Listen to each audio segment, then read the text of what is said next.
Livro Paulo e Estevão, por Francisco Cândido Xavier, pelo Espírito Emmanuel. Primeira parte, 9. Abigail, cristã. Desde o martírio de Estevão, agravara-se em Jerusalém o movimento de perseguição a todos os discípulos ou simpatizantes do caminho. Como se fora tocado de verdadeira alucinação, ao substituir Gamaliel nas funções religiosas mais importantes da cidade, Saulo de Tarso deixava-se fascinar por sugestões de fanatismo cruel. Impiedosas devassas foram ordenadas a respeito de todas as famílias que revelassem inclinação e simpatia pelas ideias do Messias Nazareno. A igreja modesta, onde a bondade de Pedro prosseguia socorrendo os mais desgraçados, era rigorosamente guardada por soldados, com ordem de impedir as prédicas que representavam o brando consolo dos infelizes. Obcecado pela ideia de resguardar o patrimônio farisaico, o moço tarsense entregava-se aos maiores desmandos e tiranias. Homens de bem foram expulsos da cidade por meras suspeitas. Operários honestos e até mães de família eram interpelados em escandalosos processos públicos que o perseguidor fazia questão de movimentar. Iniciou-se um êxodo de grandes proporções, como Jerusalém de há muito não via. A cidade começou a despovoar-se de trabalhadores. O caminho havia seduzido para suas doces consolações a alma do povo, cansada de incompreensão e no sacrifício. Livre das prestigiosas advertências de Gamaliel, que se retirara para o deserto, e sem a carinhosa assistência de Abigail, que lhe facultava generosas inspirações, futuro rabino parecia um louco, em cujo peito o coração estivesse ressequido. Debalde, mulheres indefesas suplicavam-lhe piedade, inutilmente. Crianças misérrimas pediram complacência para os pais, abandonados como prisioneiros infelizes. O moço de Tarso parecia dominado por uma indiferença criminosa. As rogativas mais sinceras encontravam no seu espírito um rochedo áspero. Incapaz de compreender as circunstâncias que lhe haviam modificado os planos e esperanças da vida, imputavam o insucesso dos seus sonhos de mocidade àquele Cristo que não conseguira entender. Odiá-lo-ia enquanto vivesse. Não sendo possível encontrá-lo para uma vingança direta, persegui-lo-ia na pessoa de seus caudatários, através de todos os caminhos. A seu ver, era ele, o carpinteiro anônimo, o causador dos seus fracassos em relação ao amor de Abigail, agora envenenado no seu coração impulsivo por sentimentos estranhos, que, dia a dia, cavavam profundos abismos entre sua figura inolvidável e as lembranças que lhe eram mais carinhosas. Não mais voltar à casa de Zacarias, e embora os amigos da estrada de Jope instassem por suas notícias, mantinha-se irredutível no círculo do seu egoísmo sufocante. De vez em quando, sentia-se premido por uma saudade singular. Experimentava a imensa falta de ternura de Abigail, cuja lembrança nunca mais se lhe havia apartado da alma enrijecida e ansiosa. Mulher alguma poderia substituí-la no carinho do seu coração. Entre angústias extremas, recordava a agonia de Estevão, sua invejável paz de consciência, as palavras de amor e de perdão. Em seguida, via a noiva genuflexa, implorando-lhe amparo com o clarão de generosidade nos olhos súplices. Jamais esqueceria aquela prece angustiada e comovedora que ela fizera ao abraçar o irmão nos derradeiros instantes de vida. Não obstante a perseguição cruel que o transformara em mola central de todas as atividades contra a igreja humilde do caminho, Saulo, sentia que as necessidades espirituais se multiplicavam no espírito sedento de consolação. 8 meses de lutas incessantes passaram sobre a morte de Estevão, quando o moço tarcense, capitulando ante a saudade e o amor que lhe dominavam a alma, resolveu rever a paisagem florida da estrada de Jope, onde, por certo, reconquistaria o afeto de Abigail, de maneira a reorganizarem todos os projetos de um futuro ditoso. Tomou o carro minúsculo com o coração opresso. Quantas hesitações não vencera para retomar a antiga situação, humilhando a vaidade de homem convencionalista e inflexível. A luz crepuscular enchia a natureza de reflexos de ouro fulgurante. Aquele céu muito azul, a verdura agreste, as brisas cariciosas da tarde eram os mesmos. Sentia-se reviver. Sonhos e esperanças continuavam, também, intangíveis. E refletia na melhor maneira de reaver a dedicação da mulher escolhida, sem humilhação para sua vaidade. Contar-lhe-ia sua desesperação. Diria das suas insônias, da continuidade do imenso amor que nenhuma circunstância conseguira destruir. Embora mantivesse firme o propósito de omitir toda e qualquer alusão ao carpinteiro de Nazaré, falaria a Abigail do remorso por não lhe haver estendido mãos amigas no instante em que todas as esperanças de sua alma feminina se haviam abalado, ante o imprevisto da morte dolorosa do irmão, em circunstâncias tão amargas. Esclareceria os detalhes de seus sentimentos. Havia de referir-se à recordação indelével da sua prece angustiosa e ardente quando Estevão penetrava os umbrais da morte. Atraí-la-ia ao coração que jamais a esquecera. Beijar-lhe-ia os cabelos, formularia novos projetos de amor e felicidade. Mergulhado em tais pensamentos, atingiu a porta de entrada, identificando as roseiras em flor. O coração batia-lhe descompassado quando Zacarias surgiu com grande surpresa. Um abraço demorado assinalou o reencontro. Abigail foi objeto de sua primeira interrogação. Com estranheza, notou que Zacarias entristeceu. Pensei que algum de teus amigos já te houvesse levado a desagradável notícia, começou dizendo, enquanto o jovem buscava ouvi-lo ansioso. Abigail, há mais de 4 meses, adoeceu dos pulmões e, para falar com franqueza, não temos qualquer esperança. Saulo fizera-se lívido. Logo depois que voltou precipitadamente de Jerusalém, esteve mais de 1 mês entre a vida e a morte. Em vão nos esforçamos, eu e Ruth, para restituir-lhe o viço e as cores da juventude. A pobrezinha entrou a definhar e, em pouco tempo, acamou-se abatida. Solicitei tua presença com ansiedade, a fim de resolvermos o possível em seu benefício, mas não apareceste. Parecia-me que um ambiente novo lhe proporcionaria o restabelecimento da saúde, mas faltaram-me os recursos para uma iniciativa mais ampla, tal como se impunha. Mas Abigail fez alguma queixa a meu respeito? Perguntou Saulo, aflito. De modo algum.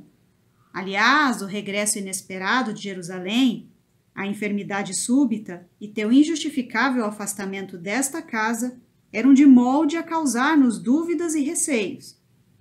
Mas logo se verificaram melhoras positivas após o período mais agudo de febre, e ela nos tranquilizou a respeito. Explicou a necessidade da tua ausência, disse estar ciente dos teus muitos afazeres e encargos políticos. Referiu-se com gratidão ao acolhimento que lhe dispensaram teus parentes, e quando Ruth, para confortá-la, qualifica de ingrato teu procedimento, Abigail é sempre a primeira a defender-te. Saulo quis dizer alguma coisa enquanto Zacarias fazia uma pausa, mas nada lhe ocorreu à mente.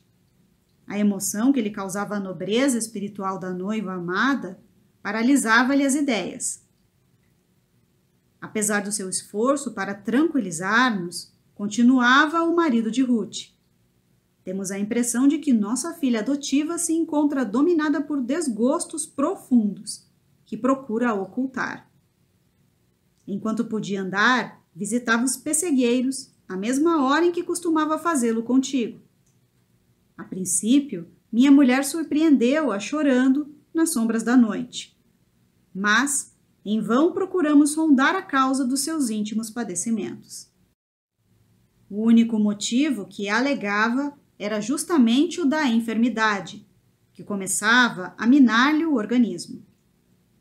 Mais tarde, estagiou uma semana por aqui um pobre velho chamado Ananias. Deu-se então um fato estranho. Abigail encontrou-o em casa dos nossos rendeiros e, todas as tardes, detinha-se a ouvi-lo horas a fio, manifestando, daí para cá, muita fortaleza espiritual. Ao despedir-se, o pobre mendigo deu-lhe como lembrança alguns pergaminhos com os ensinamentos do famoso carpinteiro de Nazaré. Do carpinteiro, atalhou Saulo evidentemente contrariado. E depois? Tornou-se dedicada leitora do chamado Evangelho dos Galileus. Consideramos a conveniência de afastá-la de semelhante novidade espiritual, mas Ruth ponderou ser essa, agora, sua única distração. Com efeito, desde que começou a falar no discutido Jesus Nazareno, observamos que Abigail se enchera de profundas consolações. E o fato é que não mais a vimos chorar, embora se não apagasse do semblante abatido a dolorosa expressão de amargura e melancolia.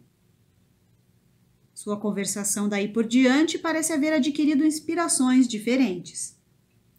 A dor transformou-se-lhe em confortadora expressão de alegria íntima, e fala a teu respeito com um amor cada vez mais puro. Dá a impressão de haver descoberto nos misteriosos escaninhos da alma a energia de uma vida nova. Depois de um suspiro, Zacarias terminava. E, contudo, a mudança não alterou a marcha da enfermidade que a devora devagarinho. Dia a dia, vemo-la inclinar-se para o túmulo, como flor que tomba do hastil ao sopro do vento forte. Saulo experimentava a indisfarçável angústia. Penosa emoção revolvia-lhe a alma generosa e sensível. Como definir-se? Esmagavam-lhe o espírito amargurosas interrogações. Quem era, afinal, aquele Jesus que o topava em toda parte? O interesse de Abigail pelo evangelho perseguido revelava a vitória do carpinteiro nazareno a contrastar os próprios sonhos da sua mocidade. Mas, Zacarias, perguntou irritadiço o doutor de Tarso, por que não impediste semelhante contato? Esses velhos feiticeiros percorrem as estradas disseminando a confusão. Surpreende-me essa condescendência, porquanto nossa fidelidade à lei não admite, ou pelo menos nunca deverá admitir transigências. O interpelado recebeu a recriminação com serenidade e acentuou. Antes de tudo, importa considerar que pedi em vão o socorro da tua presença para orientar-me. E, além do mais, quem teria coragem de sonegar o remédio ao doente amado? Desde que lhe vi a resignação santificada, fiz o propósito de não me referir aos seus novos pontos de vista em matéria de crença religiosa. E como Saulo estivesse engolfado em profundas cismas, sem saber o que responder, o bom homem rematou. Vem comigo, verás com os próprios olhos. O rapaz seguiu-lhe os passos cambaleando. As ideias baralhavam-se-lhe no cérebro dolorido. Aquelas notícias inesperadas envenenavam-lhe o coração. Reclinada no leito, assistida pela afeição maternal de Ruth, a moça de Corinto estampava no rosto um profundo abatimento. Muito magra, a epiderme adquirira a cor do marfim, mas o olhar lúcido denotava absoluta calma espiritual. Carinhosa serenidade estampava-se-lhe na fisionomia entristecida. De vez em quando, renovava-se a dispneia com prolongada aflição, voltando-se então para a janela aberta, como se dali esperasse remédio ao seu cansaço através das brisas frescas que chegavam do seio generoso da natureza. Ao vê-la, Saulo não dissimulou seu espanto. A jovem, por sua vez, recebendo a jubilosa surpresa, tornou-se de sincera e transbordante alegria. Saudações afetuosas se trocaram entre ambos, enquanto os olhos traduziam a saudade angustiosa com que haviam esperado aquele momento. O futuro rabino acariciou-lhe as mãos mimosas, que pareciam agora modeladas em cera translúcida. Falaram da esperança que os alentara, constante, antes do reencontro. Notando que eles desejavam ficar a sós, para confidenciar mais à vontade, Zacarias e Ruth retiraram-se discretamente. Abigail, exclamou Saulo comovidíssimo, logo que se viram a sós. Abdiquei o meu orgulho e a minha vaidade de homem público para vir até aqui perguntar se me perdoaste, se me não esqueceste. Esquecer-te? Respondeu ela de olhos úmidos. Por mais rude e longa que seja a estação de sol ardente, a folha do deserto não poderá esquecer a chuva benéfica que lhe deu a vida. Não me fales igualmente em perdão, pois acaso poderá alguém perdoar-se a si mesmo? E nós, Saulo, pertencemo-nos um ao outro para a eternidade. Não me disseste muitas vezes que eu era o coração do teu cérebro? Ouvindo o timbre caricioso daquela voz amada, o jovem de Tarso comovia-se nas entranhas do próprio ser, arrebatado e ardente. Aquela humildade e aquele tom de ternura penetravam-lhe o coração, reconquistando-lhe o discernimento para o caminho reto. Guardando entre as suas as mãos pálidas da noiva, exclamou com um lampejo de alegria nos olhos: Porque dizes que eras o coração, se ainda és e sê-lo-á para sempre. Deus abençoará nossas esperanças. Realizaremos nosso ideal. Voltei para levar-te comigo. Teremos um lar e serás nele a rainha. Dominada por indefinível alegria, a noiva, que o contemplava com lágrimas, murmurou: Desconfio, Saulo, que os lares da terra não foram feitos para nós. Deus sabe quanto desejei ardentemente ser a mãe carinhosa de teus filhos. Como conservei o ideal acima de todas as circunstâncias para aformosear tua existência com o meu carinho. Desde menina, em Corinto, vi mulheres que desbaratavam os tesouros do céu, simbolizados no amor do esposo e dos filhinhos, e pensei que o Senhor me concederia o mesmo patrimônio de esperanças divinas, pois aguardava as bênçãos do santuário doméstico para glorificá-lo de todo o coração.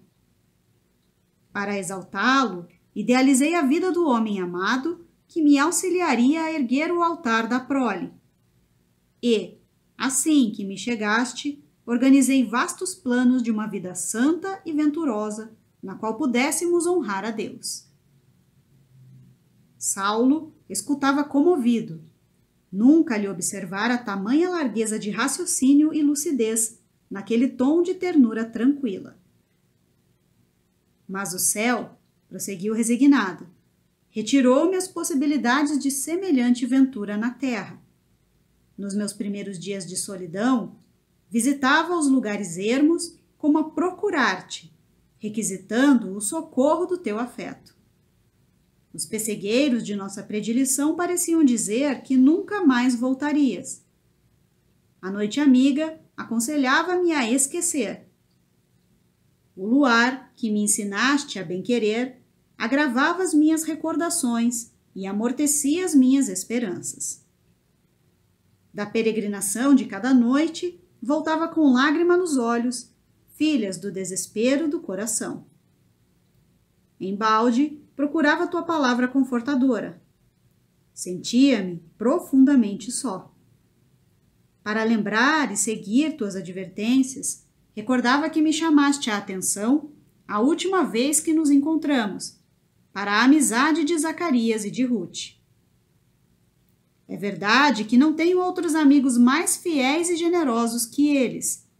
Entretanto, não lhes podia ser mais pesada na vida, além do que sou. Evitei, então, confiar-lhes minhas angústias. Nos primeiros meses da tua ausência, amarguei sem consolo a minha grande desdita. Foi quando surgiu aqui um velhinho respeitável chamado Ananias, que me deu a conhecer as luzes sagradas da nova revelação. Conheci a história do Cristo, o Filho de Deus vivo. Devorei o seu evangelho de redenção. Edifiquei-me nos seus exemplos. Desde essa hora, compreendi-te melhor, conhecendo a minha própria situação. Súbito acesso de tosse cortou-lhe a narrativa. As palavras da noiva caíam-lhe no coração como gotas de fel. Nunca experimentara dor moral tão aguda. Verificando a sinceridade natural, o carinho daquelas confissões, sentia-se pungido de acerbos remorsos. Como pudera abandonar assim a escolhida de sua alma, olvidando-lhe a fidelidade e o amor? Onde encontrara tamanha dureza de espírito para esquecer deveres tão sagrados? Agora vinha encontrá-la exame, desiludida de realizar na terra os sonhos da juventude. Além de tudo, o carpinteiro odiado parecia tomar-lhe o lugar no coração da noiva adorada. Naquele momento, não experimentava apenas o desejo de lhe arrasar a doutrina e os adeptos, mas sentia ciúmes dele na alma caprichosa. De que poderes podia dispor o Nazareno obscuro e martirizado na cruz para conquistar os sentimentos mais puros da noiva carinhosa?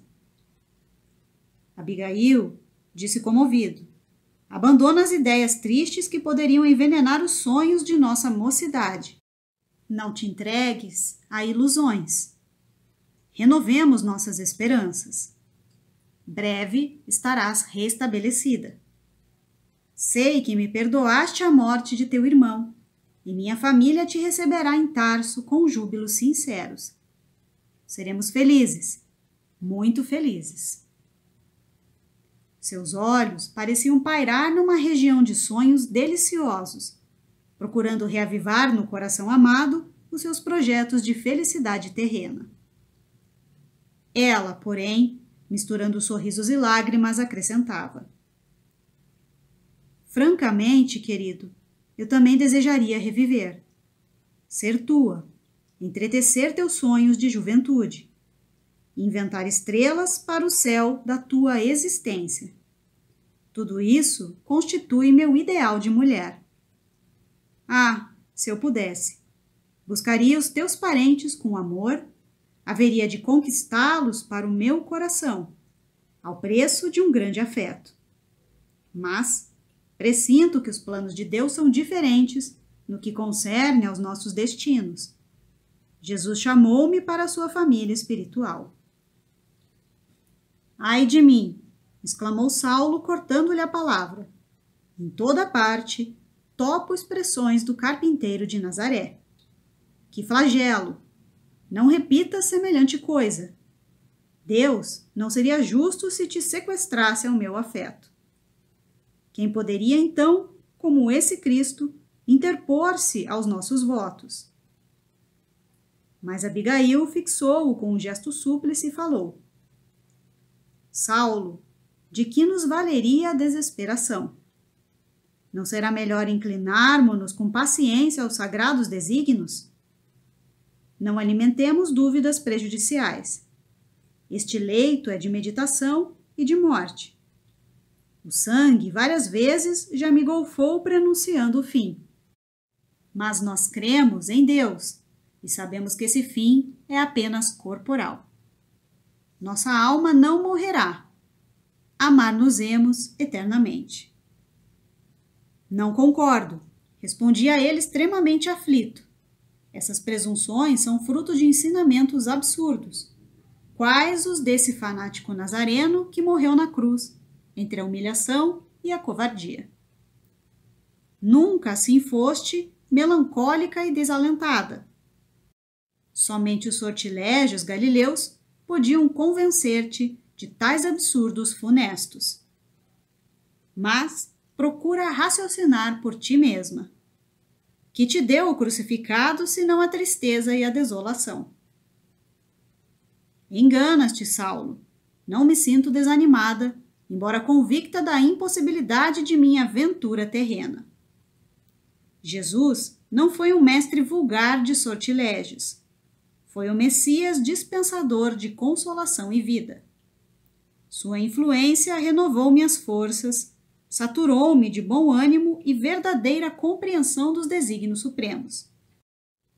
Seu evangelho de perdão e amor é o tesouro divino dos sofredores e deserdados do mundo.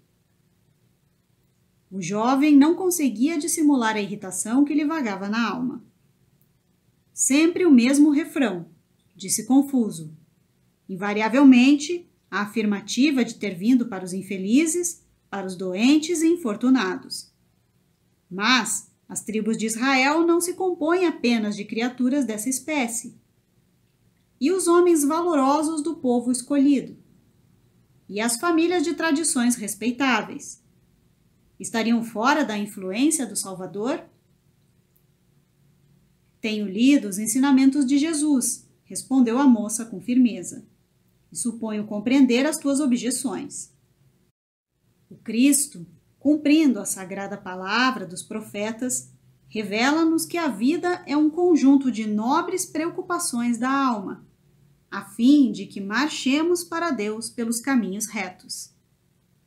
Não podemos conceber o Criador como juiz ocioso e isolado, senão como o Pai desvelado no benefício de seus filhos. Os homens valorosos a que te referes, os forros de enfermidades e sofrimentos, na posse das bênçãos reais de Deus, deviam ser filhos laboriosos, preocupados com o rendimento da tarefa que foram chamados a cumprir, à prol da felicidade de seus irmãos.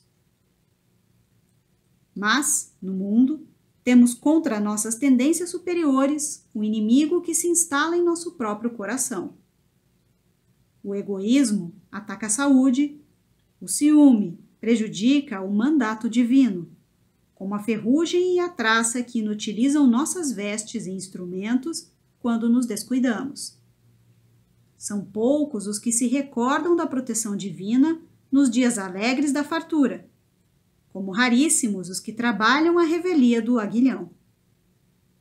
Isso demonstra que o Cristo é um roteiro para todos, constituindo-se em consolo para os que choram e orientação para as almas criteriosas, chamadas por Deus a contribuir nas santas preocupações do bem.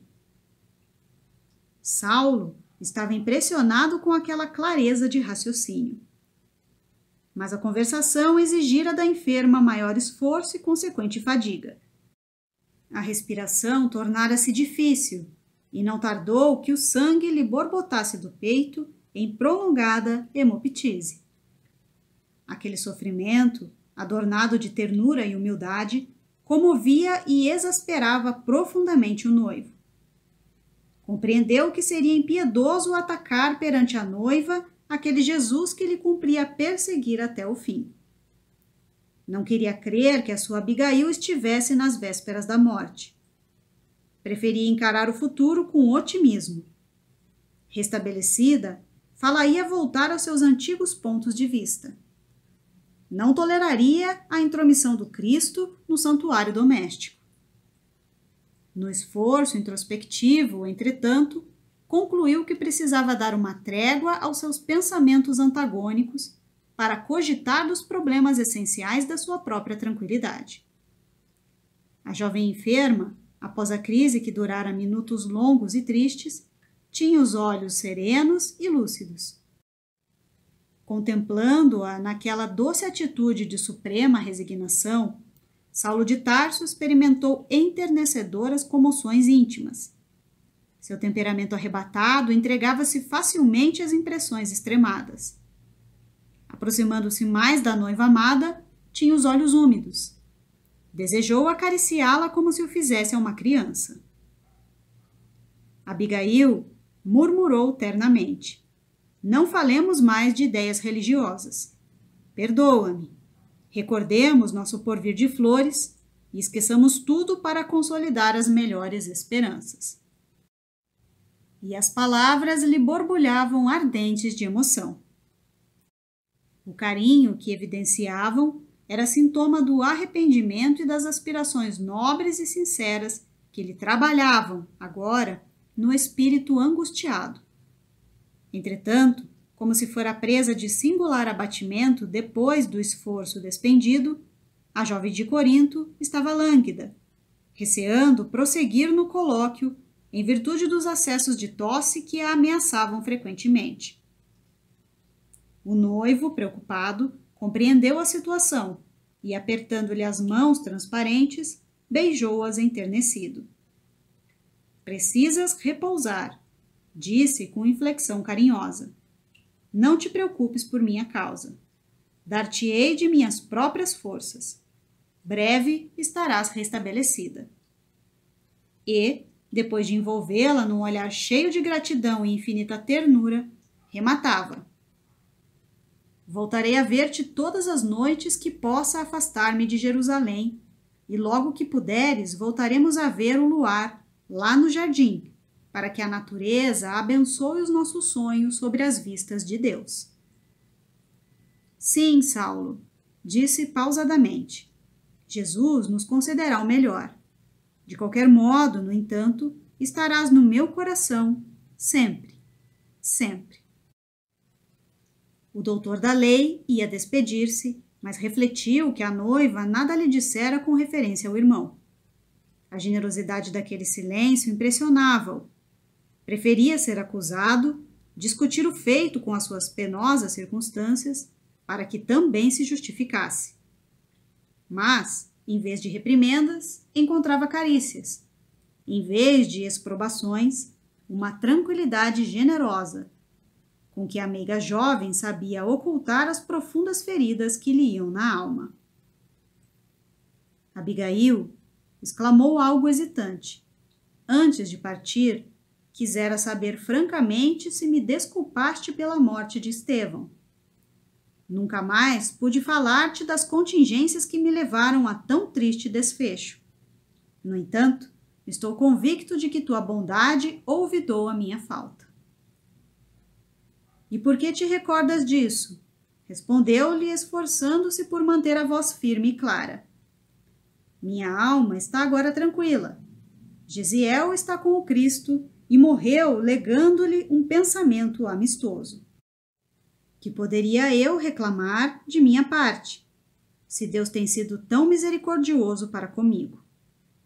Ainda agora estou agradecendo ao Pai justo, de todo o coração, a dádiva da tua presença nesta casa. Há muito vinha pedindo ao céu não me deixasse morrer sem te rever e ouvir. Saulo calculou a extensão daquela generosidade espontânea e teve os olhos úmidos. Despediu-se. A noite fresca estava repleta de sugestões para o seu espírito. Nunca meditara nos insondáveis desígnios do Eterno, como naquele momento em que recebera tão profundas lições de humildade e amor da mulher amada. Experimentava na alma opressa o embate de duas forças antagônicas, que lutavam entre si para a posse do seu coração generoso e impulsivo. Não compreendia Deus senão como um Senhor poderoso e inflexível. À sua vontade soberana, dobrar-se-iam todas as preocupações humanas. Mas começava a perquerir o motivo de suas dolorosas inquietudes. Por que, não encontrava em parte alguma a paz anelada ardentemente. E, todavia, aquela gente miserável do caminho entregava-se às algemas do cárcere, sorridente e tranquila. Homens enfermos e valetudinários, isentos de qualquer esperança do mundo, suportavam-lhe as perseguições com louvores no coração.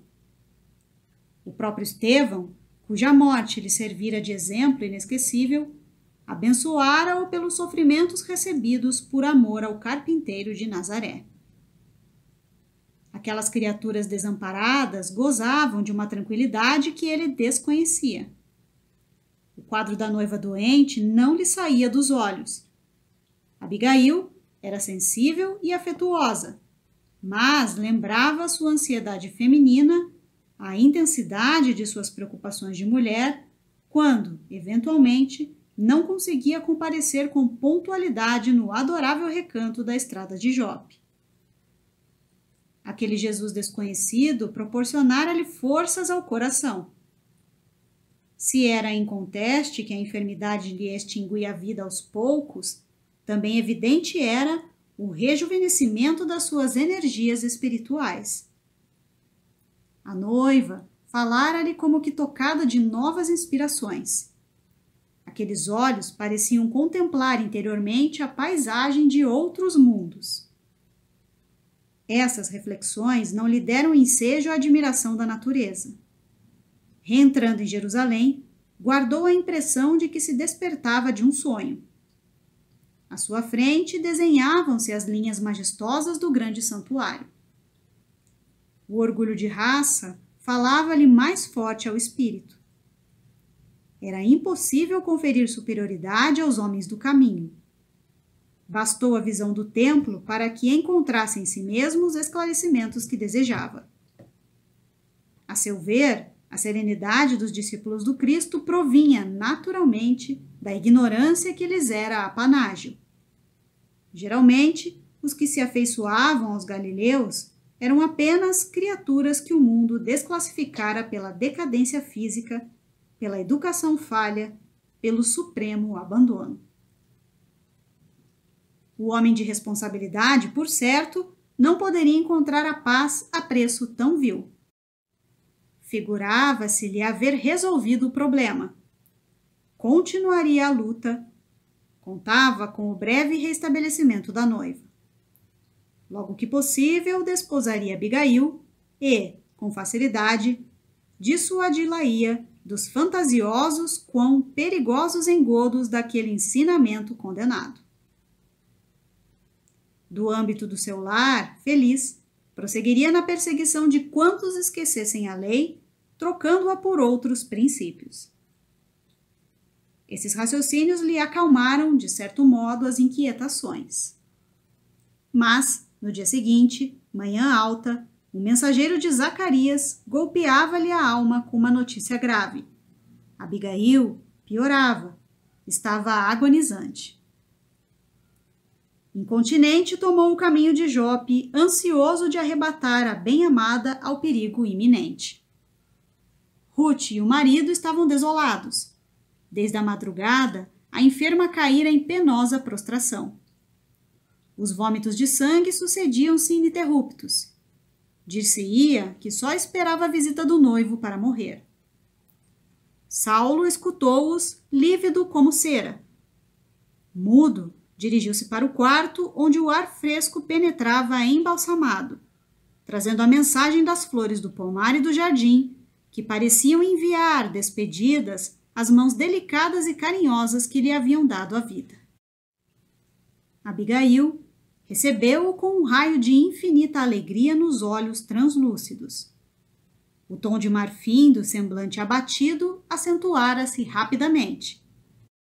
O peito arfava-lhe precípite. O coração batia sem ritmo. Sua expressão geral evidenciava a derradeira agonia. Saulo aproximou-se angustiado. Pela primeira vez na vida, sentia-se trêmulo diante do irremediável. Aquele olhar, aquela palidez de mármore, aquela aflição tocada de angústia, anunciavam-lhe o desenlace. Depois de inquiri-la quanto à razão daquele abatimento inesperado, tomou-lhe as mãos flácidas, banhadas do suor frio dos moribundos. Como foi isso, Abigail? Dizia perturbado. Ainda ontem deixei-te tão esperançado. Pedi sinceramente a Deus te curasse para mim. Extremamente sensibilizados, Zacarias e sua mulher afastaram-se. Vendo que a noiva tinha imensa dificuldade em expor as últimas ideias, Saulo ajoelhou-se ao seu lado, cobriu-lhe as mãos de beijos ardentes. A agonia dolorosa parecia-lhe o sofrimento injustificável que o céu houvera enviado a um anjo. Ele, que trazia o espírito ressecado pela hermenêutica das leis humanas, sentiu que chorava intensamente pela primeira vez. Lendo-lhe a sensibilidade através das lágrimas que lhe desciam silenciosamente dos olhos, Abigail esboçou um gesto de carinho com dificuldade infinita. Conhecia Saulo e comprovara-lhe a rigidez do caráter. Aquele pranto revelava o calvário íntimo do bem-amado, mas demonstrava igualmente o alvorecer de uma vida nova para o seu espírito. Não chores, Saulo, murmurou dificilmente. A morte não é o fim de tudo. Quero-te comigo em toda a vida, replicou o rapaz desfeito em lágrimas. E, contudo, é preciso morrer para vivermos verdadeiramente, acrescentava agonizante, cortando as palavras com a respiração opressa. Jesus nos ensinou que a semente caindo na terra fica só, mas se morrer, dá muitos frutos. Não te rebeles contra os desígnios supremos que me arrebatam do teu convívio material. Se nos uníssemos pelo matrimônio, talvez tivéssemos muitas alegrias. Teríamos um lar com os nossos filhos. Mas, destruindo nossas esperanças de uma felicidade passageira na terra, Deus nos multiplica os sonhos generosos. Enquanto esperarmos a união indissolúvel, auxiliar-te-ei de onde estiver e te consagrarás ao Eterno em esforços sublimes e redentores. Via-se que a agonizante movimentava recursos supremos para pronunciar as derradeiras palavras. Quem te deu semelhantes ideias? Perguntou o jovem ralado de angústia. Esta noite, depois que partiste, senti que alguém se aproximava enchendo o quarto de luz. Era Gesiel que vinha ver-me. Ao avistá-lo, lembrei-me de Jesus no inefável mistério da sua ressurreição. Anunciou-me que Deus santificava os nossos propósitos de ventura, mas que eu seria levada ainda hoje à vida espiritual. Ensinou-me a quebrar o egoísmo de minha alma, encheu-me de bom ânimo e trouxe-me a grata nova de que Jesus ama-te muito e tem esperanças em ti. Refleti então que seria útil entregar-me jubilosa às mãos da morte, pois, quem sabe, se ficasse no mundo, não iria perturbar a missão que o Salvador te destinou. Gesiel afirmou que nós te ajudaremos de um plano mais alto. Por que então deixarei de ser tua companheira? Seguirei teus passos no caminho, levar-te-ei onde se encontrem nossos irmãos do mundo, em abandono. Auxiliarei teus raciocínios a descobrir sempre a verdade. Ainda não aceitaste o Evangelho, mas Jesus é bom e terá algum meio de nos unir os pensamentos na verdadeira compreensão. O esforço da moribunda havia sido imenso. A voz extinguira-se-lhe na garganta. De seus olhos, profundamente lúcidos, as lágrimas corriam abundantes. Abigail, Abigail, gritava Saulo desesperado. Mas, após alguns minutos de angustiosa ansiedade, ela dizia num arranco supremo: Gesiel já veio buscar-me. Instintivamente, Saulo compreendeu que era chegado o momento fatal. Em vão, chamou pela moribunda, cujos olhos se empanavam. Debalde lhe beijou as mãos geladas, agora cobertas de um palor de neve translúcida. Como louco, gritou por Zacarias e Ruth. Esta, soluçante, desfeita em pranto, abraçou-se a Abigail, que, desde a morte do filho, resumia todo o seu tesouro maternal. A agonizante fixou o olhar, respectivamente, em cada um, como a evidenciar amoroso agradecimento. Depois, uma só lágrima silenciosa foi o seu último adeus. Do jardim próximo chegavam perfumes brandos. O céu crepuscular tonalizava-se de nuvens arifulgentes, enquanto os pássaros em recolhida cruzavam os ares alegremente. Pesada amargura abatera-se sobre a mansão da estrada de Jope. Alara-se ao céu a filha dileta, a noiva amada, a amiga carinhosa das flores e dos passarinhos. Saulo de Tarso ali se deixou ficar mudo, estarrecido, enquanto Ruth, lavada em lágrimas, cobria de rosas a morta adorada, que parecia dormir.